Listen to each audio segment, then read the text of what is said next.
nung magsasara na kami, andoon pa rin sila. Medyo nagtaka na ako kaya nilapitan ko sila para sabihing umalis na dahil magko-close na kami. Pero nung papalapit na ako, bigla na lang bumigat yung paligid. May malamig na hangin na dumaan sa batok ko, tapos tumawa yung mga bata ng sabay-sabay.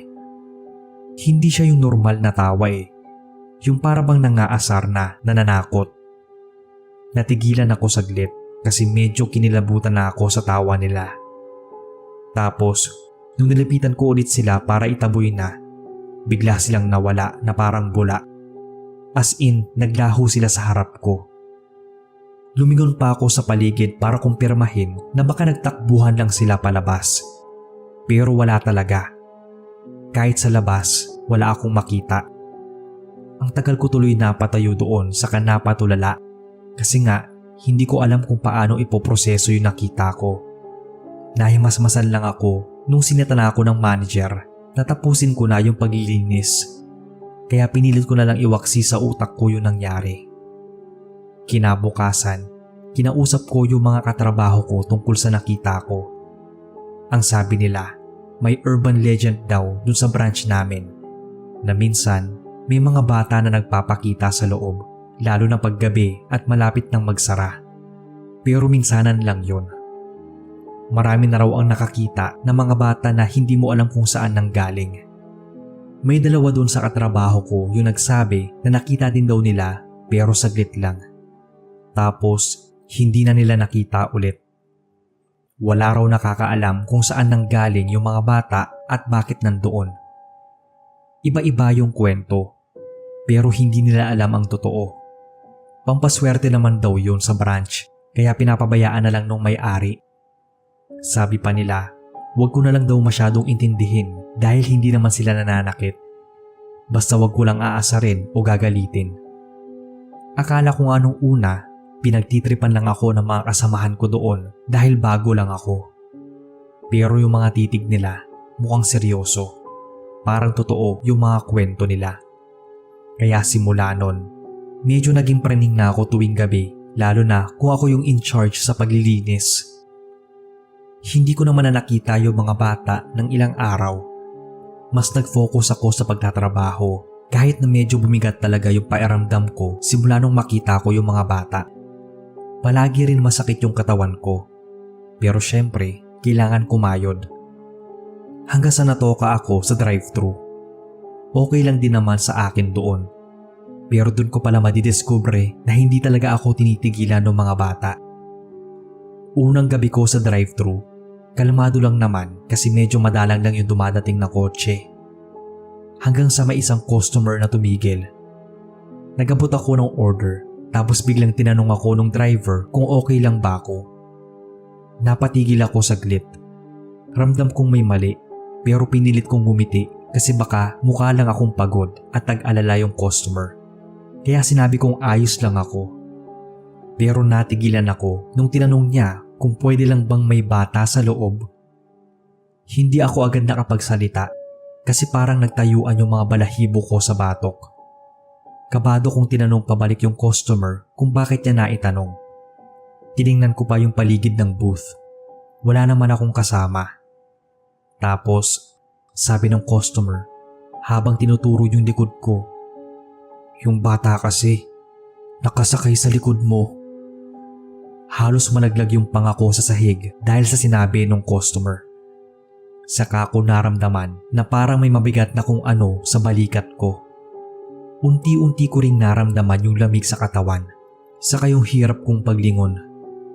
Napahawak pa ako sa batok, pero sigurado naman akong walang batang naasampa. Hindi ko lang alam kung pinagtitripan ba ako ng customer o may bata talagang naasampa sa akin. At kung meron man, malamang iisa yun sa mga batang madalas na nagpapakita sa branch namin.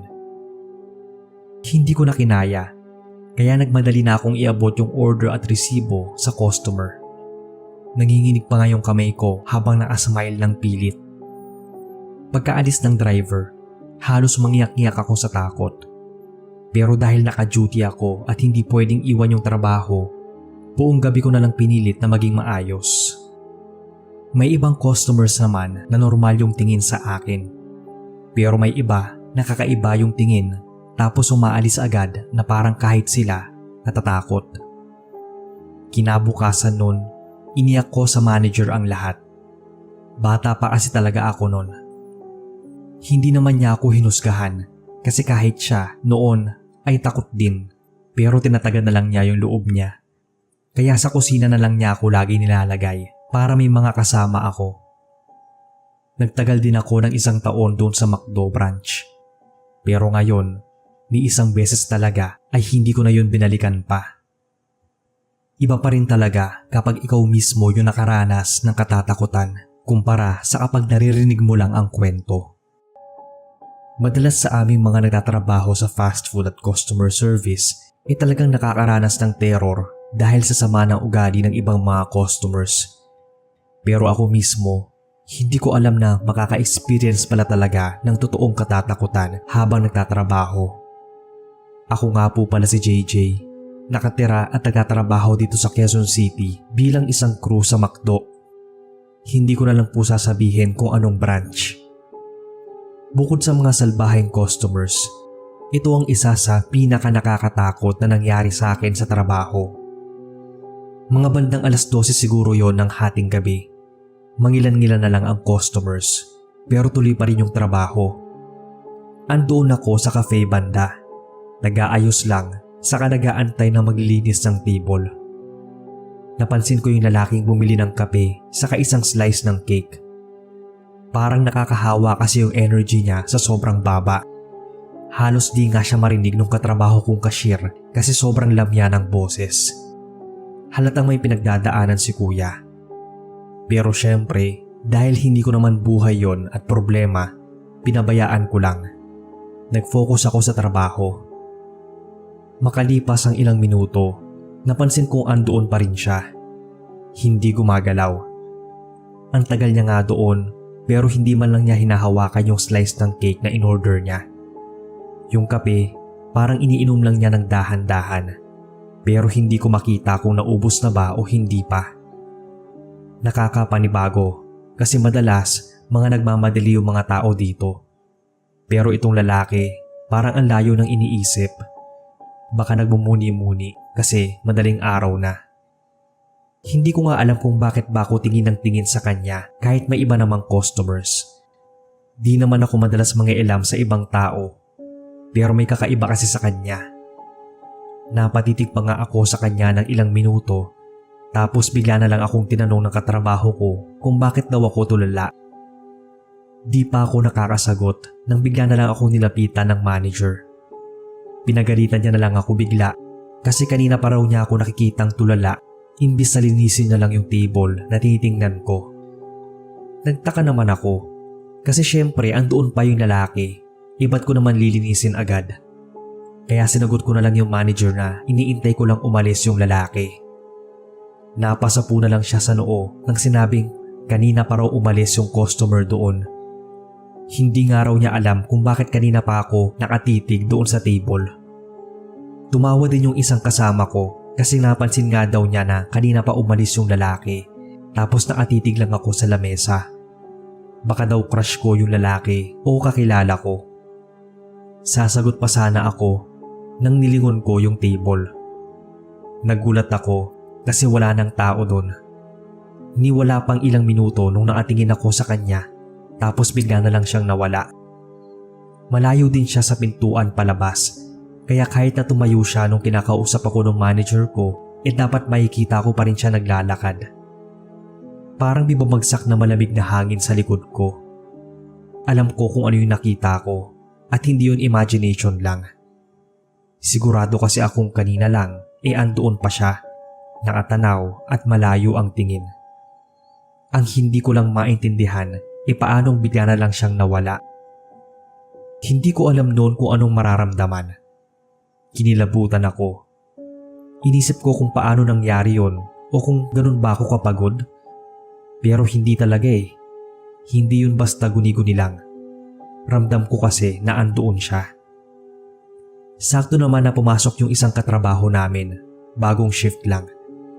Mukha ngang nagmamadali tapos hindi pa nakakapagbihis. Bigla na lang siyang may kinuwento sa amin. May nasagasaan daw sa kabilang kanto. Biglaan. Base sa kwento ng mga saksi, mukhang sinadya ng lalaki ang pagpapasagasa kasi parang siya mismo yung tumakbo papunta sa rumaragasang kotse. Nagtaka ako kasi bigla na lang na di ko mapigilan yung sarili na magtanong kung ano yung itsura niya. Saka ako halos takasan ng hininga nung marinig ko yung suot. Blue jacket daw na nakakap. Eksaktong suot nung lalaking nakita ko sa table kanina. Halos hindi ako makahinga nun. Pinagpawisan ako ng malamig at parang mas lalo akong napapaisip kung totoo ba yung nakita ko. Hindi na ako nagpaalam sa manager. Tumakbo na lang agad ako palabas para pumunta doon sa pinangyarihan ng insidente.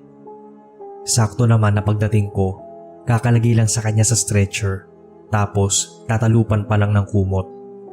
Nung nakita ko yung lalaki, doon ko na kumpirma na siya nga yung customer doon sa McDo na matagal kong tinititigan. Hindi talaga ako makapaniwala at pakiramdam ko pinaglalaroan lang ako ng utak ko. Paalis na sana ako para bumalik sa trabaho pero nagulat ako nang sa di kalayuan may lalaking nakatayo sa poste at diretsong nakatingin sa akin. Naka-blue na jacket at nakakap. Yun yung lalaki na yon, yung nasa gasaan. Yung lalaking matagal kong tinitigan sa McDo pero wala na pala. Hindi na ako nagsalita nun at tumakbo na lang pabalik sa branch. Pinagalitan na naman ulit ako pagbalik pero wala na akong pakialam nun. Buong gabi lang akong lutang dahil sa nangyari. Sa totoo lang, hindi lang yun yung huling pagkakataon na nakakita ako ng kaluluwa. May iba pa. Sa susunod ko na lang po ikukwento sa inyo kapag nabasa nyo na po itong sinend kong story. Magandang araw, sir. Ako si Jasmine, taga Marikina. Aminado akong hindi ako santo. Pero may isang masamang nagawa ako sa buhay na talagang hindi ko makalimutan hanggang sa ngayon. Mahilig talaga akong kumain sa McDo kasi malapit lang sa bahay namin. Affordable pa para sa akin. Kaya kapag madaling araw at inabot ng gutom, sa McDo ang punta ko. Bali madaling araw yon. Medyo wala ako sa mood kasi kakatapos lang namin mag-away ng boyfriend ko. Ang sakit niya sa ulo kaya naisipan kong lumabas para makalayo saglit. Naisip ko na lang kumain sa McDo. Habang naglalakad ako papunta, abala ako sa pakikipag-away sa chat. Masyado akong distracted ni hindi ko na nga tinitingnan yung daan. Pagdating ko sa McDonald's branch na yon, may napansin akong pulubi na nasa may pinto. Nagbubukas siya ng pinto para sa mga pumapasok tapos hihingi ng barya. Alam ko, dati ko na siyang napapansin doon pero madalang ko siyang bigyan ng barya. Hindi ko siya pinansin. Masyado kasi akong naiinis sa chat namin ng boyfriend ko kaya nakafocus lang ako sa galit ko sa kanya. Pagkatapos kong mag-take out ng pagkain, naglakad agad ako para makauwi na. Paglabas ko ng McDo, narinig ko ulit yung pulubi na humihingi ng barya. Dahil medyo irritable nga ako sa kachat ko, nadamay tuloy siya sa inis ko kaya nasinghalan ko. Tapos binagsak ko na lang sa lapag yung ilang barya na meron ako. Medyo nagilty pa nga ako nun. Pero iritang-irita kasi talaga ako nung time na yon. Parang kahit sino talaga, mapagbubuntungan ko ng galit.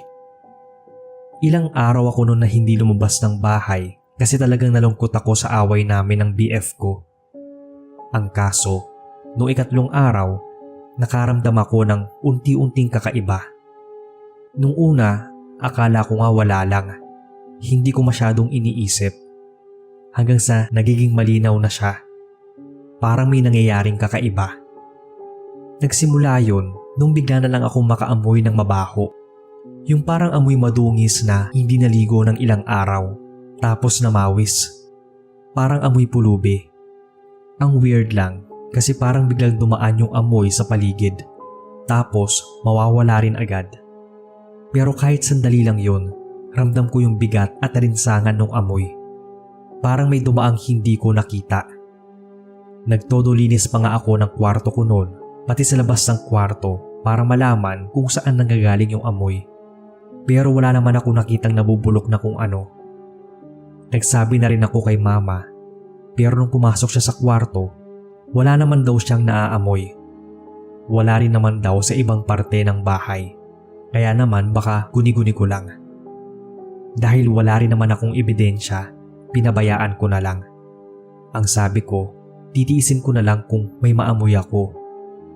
Kaso, pabaho ng pabaho yung amoy. Mula sa amoy pulubi, naging amoy na bubulok na karning hindi ko maintindihan. Dumagdag pa yung biglaan kong paggising sa gabi kasi may nararamdaman akong biglang gumagapang sa paa ko at sa katawan. Magsisisigaw ako sa takot saka magbubukas ng ilaw, pero wala naman akong nakikitang daga at wala rin namang butas sa kwarto ko.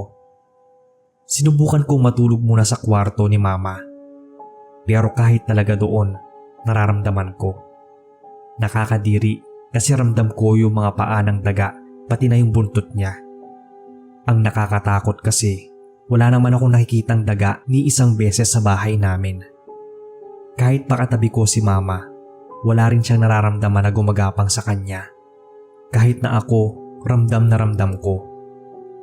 Sinubukan kong isang tabi yung nararamdaman ko kasi nag-iiba na yung tingin ni mama sa akin. Akala niya kasi nag-a-addict ako o di kaya nababaliw dahil sa hiwalayan namin ng boyfriend ko. Ayoko rin namang sabihin ng tao na may tama na ako sa utak, kaya pinilit kong itago na lang yung takot at nilabanan ko yun mag-isa. Kahit na sa totoo ay gulong-gulo talaga ako nung una sa kung ano bang nangyayari sa akin. Isang gabi, gising pa yung isa kong kapatid kaya inaya niya ako sa McDo. Dahil sa stress ko ng ilang araw sa nangyari sa akin, nalimutan ko na yung paborito kong pagkain sa McDonald's. Kaya kahit wala akong masyadong gana, sumama na lang ako sa kapatid ko. Pagdating namin sa labas ng McDo, bigla ko na lang naalala yung pulubi. Pero hindi ko na siya nakita malapit sa pintuan. Batang lalaki lang yung nakita ko. Minabuti ko nang magbigay ng barya sa bata kasi nadala na ako sa kasamaan ng ugali ko nung nakaraan at medyo na-guilty kasi ako. Pagpasok namin, umorder na kami at saka pumwesto sa tabi mismo ng malaking bintana malapit sa pintuan. Habang kumakain, sinubukan kong maipagkwentuhan sa kapatid ko kahit na medyo kakaiba yung pakiramdam ko. Tapos bigla na lang, pagsilip ko sa labas, andoon nakatayo yung babaeng pulubi na sinungitan ko nung huling punta ko. Sobrang dumi ng itsura niya pero nakilala ko pa rin siya. Malapad yung ngiti niya at diretsyong nakatingin sa akin. Hindi ako nakareact agad pero ramdam kong ginagapangan na ako ng takot.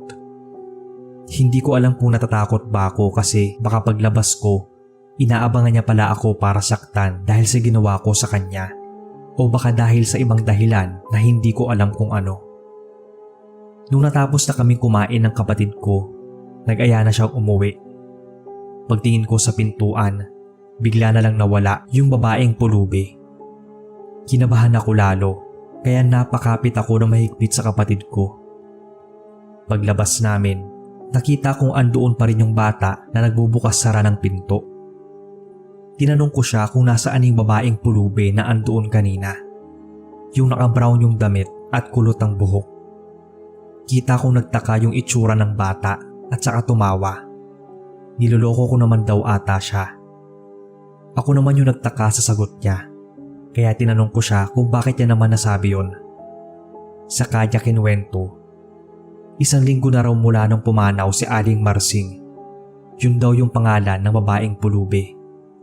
Kaya siya na raw yung nakapwesto doon sa McDo kasi wala nang ibang nakapwesto. Napaatras ako sa takot dahil doon sa sinabi ng bata. Sinabi ko pang bibigyan ko siya ng 100 basta wag lang manloko. Pero mukhang hindi naman nagsisinungaling yung batang yon. Tinanong ko siya kung asan na yung katawan ni Aling Marsing, pero hindi niya raw alam. Wala raw nakakaalam. Parang may iba atang kumuha. Gobyerno o hindi nila kakilala. Hinila na ako pa uwi ng kapatid ko, saka nagtaka kung bakit ang dami kong tanong doon sa bata. Pero tulala lang ako hanggang sa pag-uwi. Pagkarating namin ng bahay, kinamama ulit ako nahiga pero hindi agad ako nakatulog. Naisip kong kung patay na pala si Aling Marsing, bakit ko siya nakita sa labas ng McDo at yung mga nagpaparamdam sa akin itong nakaraan?